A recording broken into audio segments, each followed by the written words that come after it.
Today we are going to talk about how to win at SEO for this year and beyond. So first things first, there is a new update coming from Google called the Google Helpful Content Update. And what that really means is don't write for search engines. Specifically, using a lot of these AI tools, Google's starting to catch on now where they understand that these AI tools can churn out a bunch of content and sites can rank very quickly using this AI content because they try to generate unique content. If you're enjoying this, stay to the very end because I have a counterintuitive tip for you. So the other thing is that speed matters. Utilizing core web vitals, running your website through Google Page Speed Insights. If you can't deliver a fast experience, what happens is people will bounce, and then at the end of the day, they're not getting what they need. Don't forget to hit the like button because it helps with the YouTube algorithm. Number 3, links still matter. The 2 pillars of SEO, still content, still links, even in today's day and age. You got to figure out how you can get links. Maybe you can build links. Maybe you can create a widget or a tool that can attract links, or maybe you can go buy something if you have resources. For example, my podcast co-host, he bought Uber Suggest and he bought Answer the Public. Both those tools have a ton of backlinks. So if you can buy the link equity, go ahead and do that. The other one is combine, delete, and upgrade the content. Those all tend to work well, but we tend to always think about we should be producing new content all the time. Now, by the way, if you want more content like this, don't forget to hit the subscribe and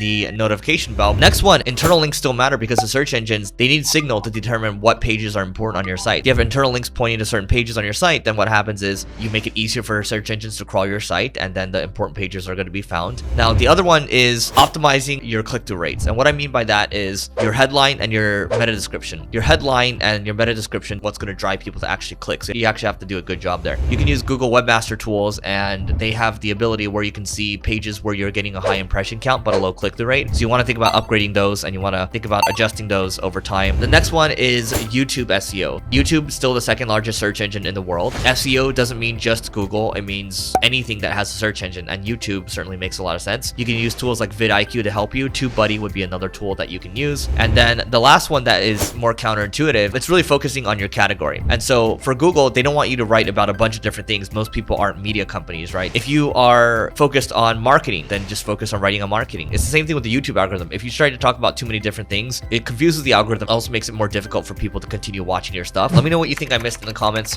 And if you are interested in marketing help, you can always go into Single Grain. That is the marketing agency that I have. Or if you're looking for a marketing job, go to singlegrain.com/work. We're always hiring great people. And that is it for today. You can check out the next video over there, and we'll catch you later.